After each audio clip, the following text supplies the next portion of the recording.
ಓಂ ಶ್ರೀ ಗುರುಭ್ಯೋ ನಮಃ. ಪಾಪ ಹಾಗೂ ಪುಣ್ಯ. ಮಾನವರಾಗಿ ಹುಟ್ಟಿದವರು ಒಂದಲ್ಲ ಒಂದು ರೀತಿಯಲ್ಲಿ ಪಾಪಗಳನ್ನು ಮಾಡುತ್ತಲೇ ಇರುತ್ತಾರೆ.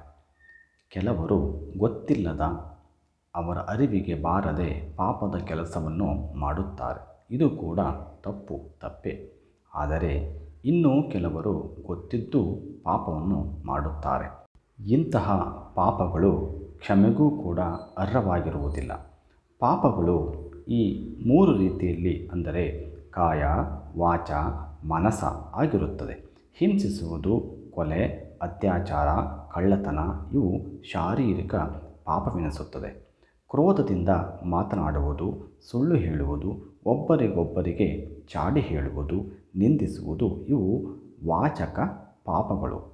ಇನ್ನು ಮಾನಸಿಕ ಪಾಪ ಹೀಗಿದೆ: ಪರಸ್ತ್ರೀ ಸಹವಾಸ ಬಯಸುವುದು, ಇನ್ನೊಬ್ಬರ ಹಣದ ಅಪೇಕ್ಷೆ, ಪರರಿಗೆ ಕೇಡನ್ನು ಬಯಸುವುದು, ಮನಸ್ಸಿನಲ್ಲಿ ದುರಾಲೋಚನೆಗಳು.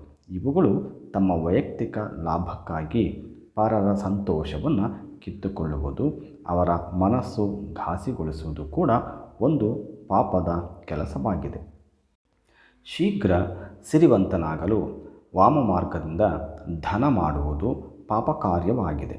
ಚುಚ್ಚು ಮನಸ್ಸಿನಿಂದ ಪರರಿಗೆ ಮಾನಸಿಕ ಹಿಂಸೆ ನೀಡಿ ತಾನು ಸಂತಸ ಪಡುವುದು ಮಹಾಪಾಪ.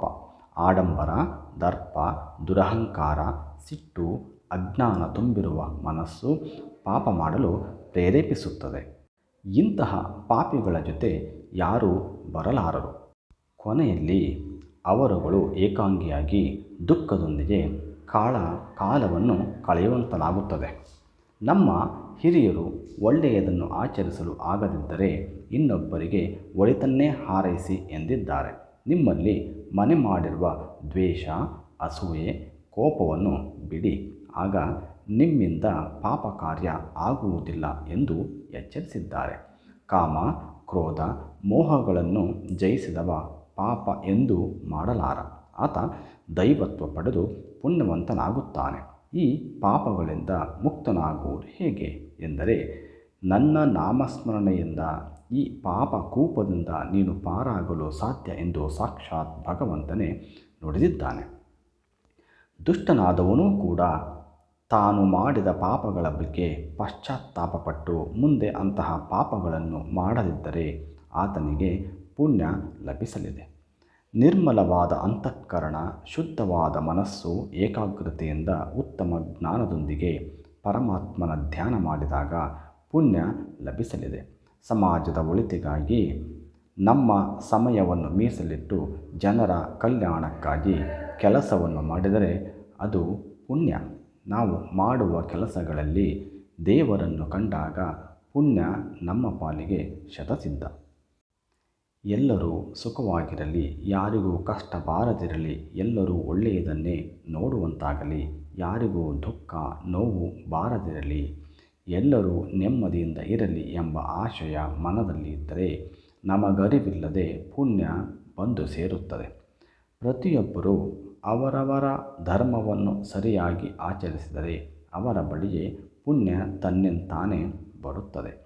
ಪಾಪ ಮಾಡಿದವನಿಗೆ ಒಳ್ಳೆಯ ಸಾವಿಲ್ಲ, ಅದೇ ಪುಣ್ಯವಂತನಿಗೆ ಉತ್ತಮ ಸಾವು ನಿಶ್ಚಿತ ಎನ್ನುತ್ತದೆ ಪುರಾಣ.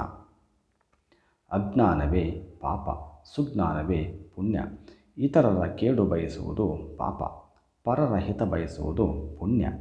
ಪಾಪ ಎಂದರೆ ಕತ್ತಲು, ಪುಣ್ಯ ಎಂದರೆ ಬೆಳಕು. ಪಾಪ ಎಂದರೆ ಕೆಟ್ಟದ್ದು, ಪುಣ್ಯ ಎಂದರೆ ಒಳ್ಳೆಯದು. ಅನ್ಯಾಯ ಮಾರ್ಗ ಪಾಪ, ನ್ಯಾಯ ಮಾರ್ಗ ಪುಣ್ಯ. ಅಧರ್ಮ ಪಾಪ, ಧರ್ಮ ಪುಣ್ಯ. ಮಾನವೀಯ ಗುಣಗಳೇ ಪುಣ್ಯ, ಅಸುರಿ ಗುಣಗಳೇ ಪಾಪ. ಇವುಗಳ ವ್ಯತ್ಯಾಸ ತಿಳಿದು ನಡೆಯಬೇಕು. ಮಾನವನಾಗಿ ಜನಿಸಿದವ ಪಾಪ ಮಾಡಿದರೆ ಆತನಿಗೆ ಘೋರ ನರಕ ಪ್ರಾಪ್ತವಾಗಲಿದೆ. ಅದೇ ಪುಣ್ಯ ಸಂಪಾದಿಸಿದರೆ ಸ್ವರ್ಗ ಪ್ರಾಪ್ತಿಯಾಗಿ ಪರಮಾತ್ಮನ ಪರಿಪೂರ್ಣ ಕೃಪೆ ಲಭಿಸಲಿದೆ.